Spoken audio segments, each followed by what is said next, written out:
Hi everyone, I'm Thivya. Matrix number is 14D8019F1039. Hi, my name is Tharshinni. My matrix number is F1045. Hi, my name is Thivaashini. I am from Gayatheri B. My matrix number is F1052. Hi, my name is Sabiri. Priya. My matrix number 14D8019F1014. Selamat sejahtera, nama saya ialah Gayatheri A. Nombor kad matriks F1042. Of power, the ability or capacity to do something or act in particular way, ability to act or have influence over others. For an example, the authority a local government has to collect taxes. Senang untuk difahamkan, power adalah kemampuan atau hak untuk mengawal seseorang atau perkara. Sebagai contoh, seorang guru memberikan grade kepada pelajar, guru mempunyai kuasa tersebut. Today I am going to explain about basis of power. Basis of power group into two: formal power and informal power. Formal power is position in an organization can come from the ability to cause or reward. Formal power is divided into three: coercive power, reward power, and legitimate power. Second is informal power. Informal power is a person's unique characteristic by personal skills and their knowledge. And informal power is grouped into two: expert power and referent power. First is coercive power. Coercive power is ability of a manager to force an employee to follow their order by giving punishment such as suspension, termination, unpleasant work assignment. This type of power can be used to set high expectation for the employee's performance.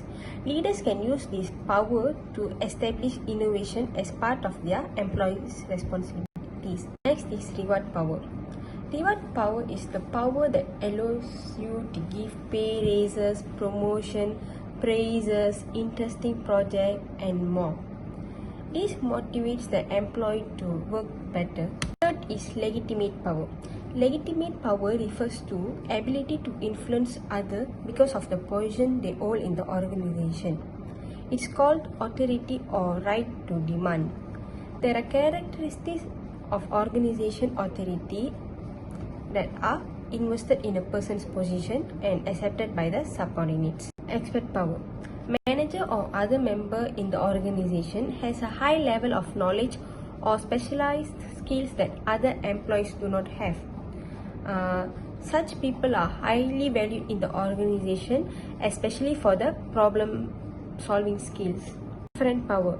Referent power is power of an individual over the team based on a high level of identification with admiration, respect for the power holder, or that can also known as leader. Employees give this person power over them because the person is like them in personality, background, or attitude. Referent power is more likely to be associated with leadership. Today, I'm going to talk about power or influence tactics. It means there's ways in which individuals translate power bases into specific actions. Influence tu maksud pengaruh. Power bases itu akan menjadi reaksi untuk sesuatu individu. There are 9 types of influence tactics. The first one is legitimacy. The second one is rational persuasion. The third one is inspirational appeals. The fourth one is consultation. The fifth one is exchange. The sixth one is personal appeals. The seventh one is ingratiation. The eighth one is pressure, and the last one is coalition. Now I'm going to explain about legitimating or silent authority. 6. Influence through persuading others that the request is something they should comply with given their situation or position. Legitimate power is a power that comes from organizational role or position. It's like seorang individu ada hak untuk meluluskan sesuatu kerja atau tindakan dan lain-lain. Seperti, a boss can assign projects, a policeman can arrest a citizen, and a teacher can assign grades. Next is assertiveness. It seeks influence through includes repeatedly making requests, setting timelines for project completion, or expressing anger towards individuals who do not meet expectations. It's like a boss stressing their staffs to complete their works as soon as possible and giving a deadline or forcing them to do or finish any projects. Next is inspirational appeals. It seeks influence through making an emotional request or proposal that arouses enthusiasm by appealing to others' values and ideals or by increasing their confidence that they can be succeed. It's like some advices. For example, Mr. Steve Jobs to their staffs, they got a saying as, I don't care about being right, I care about success and doing the right thing. Advices or quote like this will increase self-confidence and self-motivations too. The fourth one is coalition. It seeks influence through the aid of others to persuade them to do something or uses the support of others as an argument for them to agree. For example, unions. It is a group of people or individuals working together toward a common goal to influence others. An example of unions is Samdabi's Union MSU, AMESU. They will voice out if Samdabi plantation is in any problems and clear any types of mistakes too. That's the meaning of coalition. Fifth one is upward appeals. It seeks influence through the approval or acceptance of those in higher position within the organization prior to making a request of someone. It is a type of influence in which someone with higher authority or expertise is called upon in reality or symbolically to support the influencer's position. The sixth one is rational persuasion. Seeks influence through logical arguments and factual evidence to persuade others that a proposal or request is viable and likely to result in task objectivities. It's like it includes using facts, data and logical arguments to try convince others that your point of view is the best and alternative, such as the lawyers in courts who argue their points with proofs and points too. So now is ingratiating. Ingratiating means like seeks influence through getting others in a good mood or to think favorably of them or being liked by others before asking them to do something. For instance, like showing an interest in the person, smiling, agreeing for all of their opinions, pleasing, flattery, and so on. In a simple way, we can say that ingratiating is like deliberately meant to gain favor. Okay, so next is exchange. Exchange means like seeks influence through making explicit or implicit a promise that others will receive rewards or tangible benefits if they comply with a request or reminds others of a favor that should be reciprocated.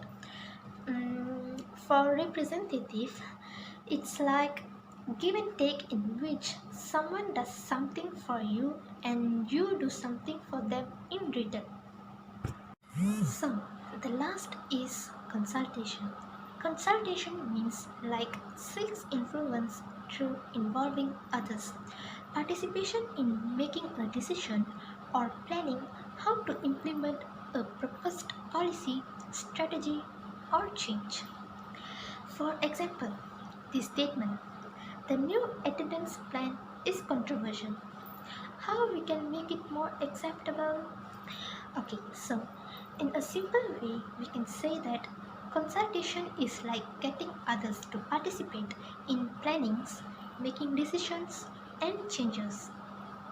definition of organizational politics: an informal, unofficial, and sometimes behind the screen efforts to sell ideas, influence an organizational, increase the power, or achieve other targeted objectives. Easy to say, it refers to a variety of activities related with the use of influence tactics to improve personal or organizational interests. For an example, spreading rumors, leaking confidential information to media. Senang untuk difaham, ia merujuk kepada pelbagai aktiviti yang berkaitan dengan penggunaan taktik pengaruh untuk meningkatkan kepentingan peribadi atau organisasi. Now is political behavior. Political behavior refers to the activities that are not required as a part of one's formal role in the organization, but that influence or attempt to influence the distribution of advantages or disadvantages within the organization. In other words, we can also say that political behavior is the subset of human behavior that involves politics and powers. Political behavior partakes into two categories, which is the first, legitimate political behavior, and the second, illegitimate political behavior.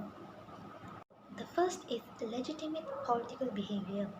Legitimate political behavior refers to normal everyday politics, like complaining to your supervisor.